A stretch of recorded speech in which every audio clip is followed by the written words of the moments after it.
ඔන්න අද කියලා දෙන්න යන්නේ 5-thread doorlock machine එකේ blade මාරු කරන හැටි. ඉතින් මේක ලොකු දෙයක් නෙමෙයි. ලොකුවට හිතන්න එපා. දැන් ඔබට පේනවා ඇති යට blade එක අයින් කරගෙන මම දෙවනුව අලුතෙන් දාන blade එක ඇතුළට රින්ගෝ ගන්න හැටි. මෙතනදී blade එක තද වෙලා තියෙන ඇනේ. يعني මෙන්න මේ ඇනේ අනවශ්‍ය විදිහට බුල් කරගන්න එපා. blade එක ඇතුළට රින්ගවලා plate එකේ උඩ මට්ටමට ඒ කියන්නේ බ්ලේඩ් එක ප්ලේට් එකට උඩිනුත් නෙමෙයි යටිනුත් නෙමෙයි හරියටම උඩ ලෙවල් එකට තියලා තද කරගන්න. ඒ වගේම බ්ලේඩ් ඇඩ්ජස්ට්මන්ට් එකකින් ඉස්සරහට පස්සට කියන්නේ අපි දැන් බ්ලේඩ් එක ඉස්සරහට පස්සට ගන්න තද කරලා තියෙන ඇනි බුරුල් කරනවානේ. ඒ ඇනි බුරුල් කරාම අපිට සාමාන්‍යයෙන් අවශ්‍ය විත් එක තියලා ඒ ප්‍රමාණයට යට බ්ලේඩ් එක හොඳට තද කරගන්න. එච්චරයි යට බ්ලේඩ් එක ගැන කරන්න තියෙන්නේ. අවශ්‍ය විත් එක තියාගත්තා. ප්ලේට් එකේ උඩ මට්ටමට බ්ලේඩ් එක තියාගත්තා. තියලා ඉවරලා තද කරනවා. ඊට පස්සේ අපිට උඩ බ්ලේඩ් එක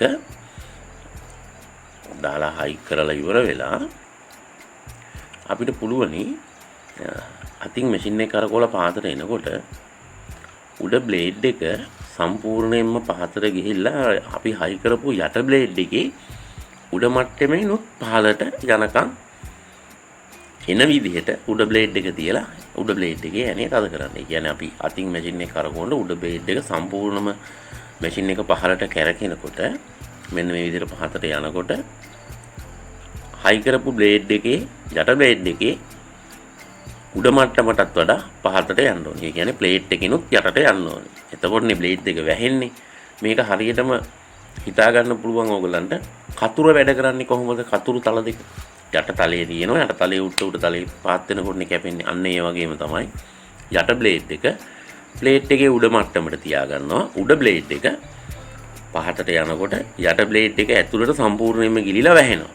අනවශ්‍ය විදිහට පාත් කරන්නත් එපා. අනවශ්‍ය විදිහට ඉඳ තියන්නත් එපා. ඊට පස්සේ අපිට තියෙන්නේ දැන් අපි බ්ලේඩ් එක මම අර බුරුල් කරා දැක්කද ඔබ දැන් ඉස්සරහට ආයෙත් වෙන්නේ මේ ඇනේ නේ අපි ඉස්සරහට පස්සට ගන්න බුරුල් කරන්නේ යට බ්ලේඩ් එක. ඒක බුරුල් කරලා නේ අපි තියෙන්නේ කොහොමද දැන් මේ ඇනේ තද කරනකොට අර ලෝවර් බ්ලේඩ් එක යට බ්ලේඩ් එක හයි වෙලා තියෙන කොටස ගොඩක් නෙමෙයි චූට්ටක් දකුණු පැත්තට. ඒ කියන්නේ උඩ බ්ලේඩ් එක පැත්තට තල්ලු කරන්න. තව ස්ක්‍රූ කෙනක් දාලා දකුණු පැත්තට චූට්ටක් විතර යට බ්ලේඩ් එක තල්ලු කරලා ඉවර වෙලා බ්ලේඩ් එක යට බ්ලේඩ් එක හයි වෙලා තියෙන ආම් එක ෂාෆ්ට් එකේ තියෙන බ්ලේඩ් එක හයි වෙන ඒකෙන් තද කරන්න ඒ ඇනේ. මෙන්න මේ ඇනේ. එතකොට කැපෙනවා. ගොඩක් අය බ්ලේඩ් මාරු කරනවා නිකම්ම බ්ලේඩ් දෙක හයි කරනවා. අර විදිහට දකුණු පැත්තට පොඩ්ඩක් යට බ්ලේඩ් එක ප්‍රෙෂර් කරන්නේ නැති නිසා කැපෙන්නේ නැතු යන්නේ. ඉතින් මේ ටික තමයි තියෙන්නේ. ලොකු දෙයක් නැහැ. ඊට පස්සේ සියලුම ඇන ටික තද කරන්න බුරුල් කරපු අපර් බ්ලේඩ් එකේ ඇනේ ලෝවර් බ්ලේඩ් එක තද වෙන ඇනේ අපර් බ්ලේඩ් එක තද වෙන ඇනේ ලෝවර් බ්ලේඩ් ඇඩ්ජස්ට්මන්ට් එකේ ඇනේ ඒ ටික ඔක්කොම තද කරන්න. තද කරලා ඉවර වෙලා රෙඩි කෑල්ලක් දැන් අපිට නැවතත් මේ ක්‍රියාවලිය නැවත වරක් පේනවා. ඊට පස්සේ බ්ලේඩ් එක ඒ විදිහට ඇඩ්ජස්ට් කරගත්තට පස්සේ රෙඩි කෑල්ලක් දාලා අතින් මැෂින් එක කරකවලා බලන්න කැපෙනවද කියලා. කැපෙන්නේ නැත්නම් මේ ලෝවර් බ්ලේඩ් එක හයි වෙලා තියෙන කොටස මේ ඇනේ නෙමෙයි අපි ෆ්ලැට් එකෙන් බුරුල් කරන ඇනේ ආයෙ පාරක් බුරුල් කරලා මේ බ්ලේඩ් එක මේ මං අල්ලන් ඉන්න කොටසත් එක්ක දකුණු පැත්තට තල්ලු කරලා පොඩි ස්ක්‍රූ පින්කින් ලාවට ගොඩක් තද කරන්න එපා. ඒතකොට හිර වැඩි වෙනවා. ඊට පස්සේ ෂාෆ්ට් එක හොඳින් ඇනෙන් තද කරලා දාන්න. ඒ දකුණට තද කරේ නැත්නම් අනිවාර්යයෙන්ම කැපෙන්නේ නැහැ. ඉතින් ඒ විදිහට ඇඩ්ජස්ට් වෙනවා නම් කිසිම ගැටලුවක් වෙන්නේ නැහැ. දැන් මේ සෝජි මේ මැෂින් එක විතරක් නෙමෙයි 90%ක්ම ඕලොක් මැෂින් වල මේ විදිය තමයි බ්ලේඩ් මාරු කරන ක්‍රමය. ලොකු දෙයක් නෑ. අතන පැහැදිලි කරන්න තරම් දෙයක්වත් නැහැ. උඩ බ්ලේඩ් එක හයි කරා ඊට පස්සේ ඒක සම්පූර්ණයෙන් ඇඩ්ජස්ට් කරගන්නවා. පහළට යනකොට සම්පූර්ණයෙන්ම ප්ලේට් එකෙන් යටට ගිහිල්ලා නොපෙනී යනකම්ම බ්ලේඩ් එක ගිලිලා යනකම්ම තියෙන විදිහට ඇඩ්ජස්ට් කරගෙන තද කරගන්නවා. ඒ වගේම උඩට එනකොට යට බ්ලේඩ් එකකින් එළියට උඩ බ්ලේඩ් එක යන්නත් බෑ. ඒ වගේම යට බ්ලේඩ් එක ප්ලේට් එකකින් උඩට එන්නත් බෑ යටට යන්නත් බෑ. ප්ලේට් එකේ මට්ටමට තියෙන්න ඕනේ.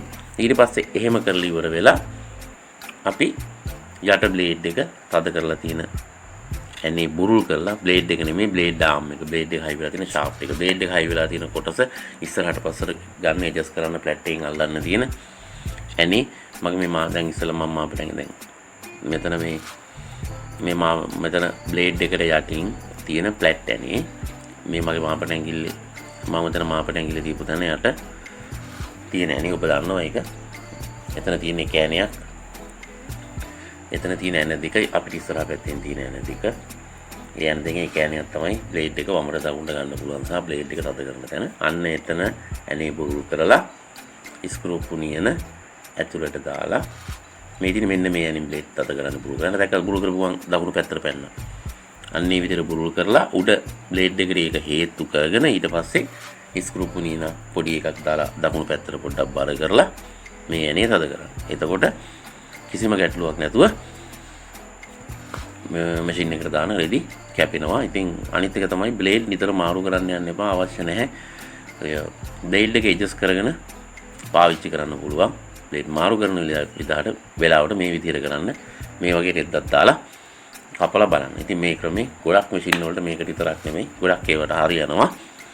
ඉතින් මම හිතනවා ඔයගොල්ලන්ට මේ වීඩියෝ එකෙන් වැඩක් වෙන්න ඇති කියලා. මම ඉදිරියේදී තවත් මේක තව පැහැදිලි කිරීමක් එක්ක මොකද මම මේ වීඩියෝ කරන්නේ කාගේ හරි කස්ටමර් ප්ලේස් එකකදී. එතකොට ඒ කස්ටමර් කැමති නම් සහ එතන තියෙන පහසුකම් මට ඒ වෙලාවේ එතන කොච්චර වෙලාවක් ඒකට වැය කරන්න පුළුවන්ද කස්ටමර්ට කොච්චර බිසිද අන්න ඒ වගේ කාරණාත් එක්ක තමයි වීඩියෝ එක කොච්චර පැහැදිලි වෙනවද සහ කොච්චර වේගෙන් කරනවද කියන එක තීරණය වෙන්නේ. ඉතින් මම ඉදිරියේදී try කරන්නම් මීට වඩා පැහැදිලිව තවත් වීඩියෝ එකක් මේ ගැනම සම්පූර්ණ විස්තර සහිතව එකක්. දැන්ට මම මේ කීප දෙනෙක් අහලා තිබුණ නිසා හදිස්සි කාර්යෝ ටිකක් ඉන්න මේක හදිස්සිය පෙන්වන්න පුළුවන් මට්ටමට කරේ. ෆෝන් එක වැඩ නවත්ත එක පැති වලින් වමෙන් දකුණින් මේ විදිහට අරගෙන කරන්න පුළුවන් විදිහට මම ආයි තව නැවතත් මේ වගේ වීඩියෝ එකක් අරගෙන ඉන්නම් වැඩිදුර පැහැදිලි කිරීම එක්ක මේ මොඩල් එක නෙමෙයි වෙන මොඩල් එකක් එක්ක ඒක ගොඩක් අයට හොඳක් වෙයි කියලා මම හිතනවා.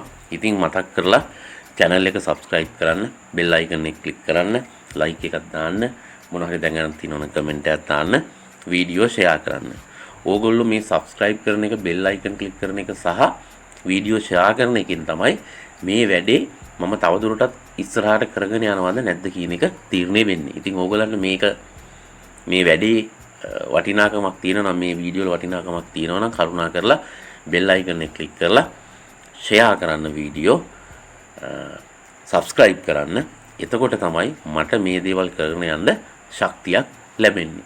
තව සමහරක් විට මට මීට වඩා හොඳ කැමරා එකක් අරගෙන මීට වඩා හොඳ ෆෝන් එකක් අරගෙන උපකරණ අරගෙන මේ වෙනුවෙන් තව මුදල් යොදවලා එහෙම ඕගොල්ලෝ වෙනුවෙන් කරන්න හැකියාවක් ලැබෙන්න නම් ඕගොල්ලෝ subscribe කරලා bell icon එක click කරලා share කරන්න ඕනේ. එහෙම නැති වුණොත් මට මේ වැඩේ තවදුරටත් කරගෙන යන්න බැරි වෙනවා.